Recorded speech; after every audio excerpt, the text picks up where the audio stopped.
Hey y'all, Melissa here at Twin Oaks Family Farm in rural Southeast Ohio, USA. Welcome back to Twin Oaks Farm Poultry. Thanks for joining me. We're in the meat bird barn with 126 3-day-old Cornish rock cross meat chickens. Straight run, and turn the camera around, just spend a little bit of time taking a look at them and kind of catch you up to date on how we've got started here. And if y'all have any questions, go ahead and put them in comments. We raise these for meat production. And before we turn the camera around, wanted to tell you, kind of update, this is the second flock of 2024 here for us. First flock of 2024, we actually ended up with 116 birds going to the processor out of 126 that we started. So I had a little bit different count, but we make an official count when we load the birds up on processing day into the crates to take to the processor, and the official count come out 116, and none of the birds were declared dead on arrival or declared unfit to process. So we know that 116 went through the processing house for us, and we got our invoice back on our poultry. And people are always curious, you know, what's it cost you to use a processor? So want to have you keep in mind, we used a lot of custom cuts on that flock, but it ended up being about $1,080 at the processor just for the slaughter and processing for the 116 chickens.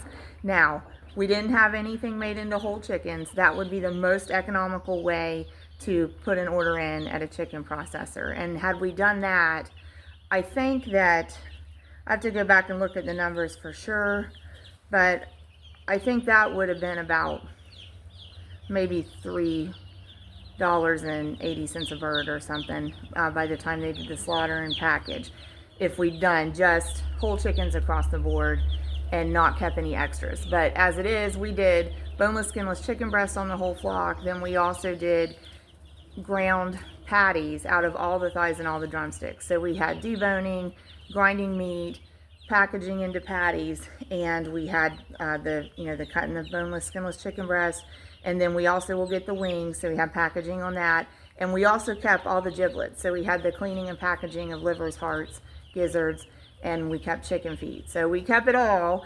And like I said, so that's how that came out. People always are curious. People frequently ask, you know, what's it cost? So that's about what it cost. We took 116, we did custom cuts across the board and kept all the extras, and 1,080 plus is approximate bill at the processor. So that gives you an idea. But like I said, if we'd done the most economical way, which is just spend whole chickens across the board, it wouldn't be that much. Was also going to tell you, we frequently get asked, you know, what do these chicks cost? We were at a large farm supply store over the weekend and saw Cornish rock cross meat chickens, little chicks like this, available there for people to just buy, and they were $2.99 a chick. So if you were trying to go out like to a farm supply store and get these, I'd say plan on about $3 a chick. Okay, if you order from hatcheries and you buy in bulk quantities, sometimes you get a little price breakdown on that. But anyway, so I know that takes a little time for me to tell you those things, but I wanted to share that with you, because a lot of times when we're looking at the chicks, I forget to talk about the finance side, the money side of it. Dollar bills, baby. It just takes dollar bills to make meat. So anyway, so that's where we were at on that. This group, yeah, so thanks for bearing with me on hearing that information, kind of extra information. We want to kind of see the chicks here, really. So this is 126 of them. I'm going to kind of move the camera around, try to get to a different spot.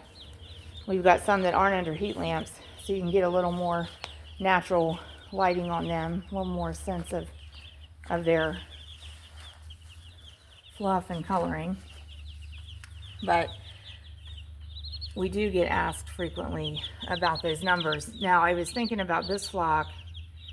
So 126 of these moved in, day 3. We still have 126, that's a good thing. a lot of times, if they all move in looking healthy, we get a good solid weekend before we see any difference in, like, if there's a runt that's not going to keep up with uniformity of growth. About the first time we see that is about a week out. So so under the lamps, the dogs are, y'all can't hear it probably, but I can hear the dogs scratching at the barn door. They went in. So there's some that were sleeping under the heat lamps. They're coming toward me because I'm kind of camped out over here. And it is cool with chicks. They kind of imprint on their people, on their handlers. So especially when they're this age, when you go into their space, and especially like this space where we're set up with really a walk-in brooder space, wherever, you know, we are, they kind of gravitate toward us. So, but this group looks really good. You know, we did start out thinking just those lights. We were going to use those lights. And then as it turned out, all the birds were wanting to stay down here on this end. And this is kind of probably the warmest pocket in the barn. It's kind of into a corner, and it's furthest away from where we come in and out. And they're kind of staying back here where the light is pretty evenly distributed over their whole space from the overhead light. And then of course they have the heat lamps. But just wanted to give y'all an opportunity to kind of watch them and see them. We are glad to still have 126. Really hope we go well on this flock. And anyway, so gosh, my thought derailed twice there. But what I was going to try to tell y'all was, so 126 here. So initially, I was really thinking we'd do this flock very same.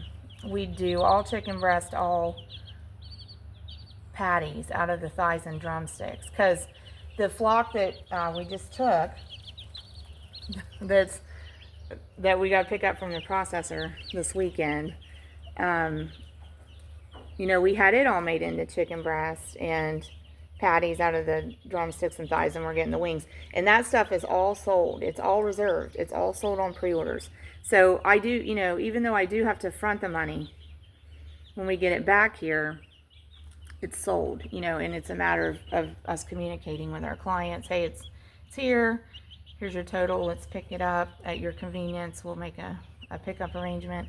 So, so that's a good thing. And we actually had reservations beyond the quantities that we started in that flock. So of the birds we have here, this 126, of these birds, before they ever moved in, before they ever even hatched, about at least 20% of this flock was spoken for in reservations for chicken breast and patties, okay?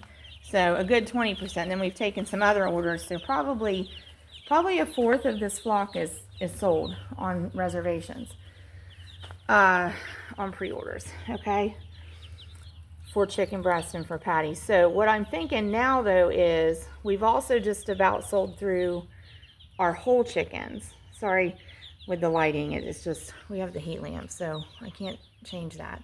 But we've about sold through our whole chickens, and we have some people thinking about whole chickens, and this will be the last flock that we get poultry back from before 4th of July, which, you know, for us here, Independence Day holiday, big deal. It is a big deal. It's cookouts and celebrating our country, and so at least for people we cross paths with, it is a really big deal. We really have that love for our country, so we celebrate, you know, that's a big holiday. So we want to have some whole chickens for that. So I'm thinking with this group, what we'll try to do is if it's okay with our processor, because a lot of times we work around quantity minimum policies there too, for getting different cuts and different options opening up to us. But we're going to try to do half this flock in whole chickens and and the rest of it in chicken breast. And that accounts for the quantity of birds that we take in. The whole chickens, and then they can do whole chickens cut up in 8 pieces, packaged in one package, and then chicken breast. And those numbers together at our processor account for our total quantity that we brought in. So I know here we are at the beginning, and we're thinking about the end. So even at the start with our birds, we're thinking about the finish. But that's probably with this flock what we'll end up doing. I'll probably adjust plans. We'll probably do half of them whole chickens, the other half chicken breast, if that all flies and is okay with our processor quantity wise. And I'm not getting extras on this flock either. So, and here's the one. Y'all remember yesterday I said we have one that looks different. So in the 3 right there, the one in the middle, well, the one that's like preening there. Not the one close up, but the one to its right. That's the one that I'm saying, that bird has a little different look. So they all heard something, so we had a little bit of a scatter. So when we roll up to about 12 minutes, we're gonna cut record, but thanks for joining us. Thanks for joining us. We appreciate you. Thanks for your time and effort, supporting our channel by watching, by commenting, thumbs up, subscribing, viewing, and liking. It does help support our channel. And we have the channel just to try to show more people what it's like raising meat birds and sharing practices that can be scaled even to household consumption flocks. So thanks y'all for joining us. We're going to be wrapping it up, and we hope that you have a super day. God bless you.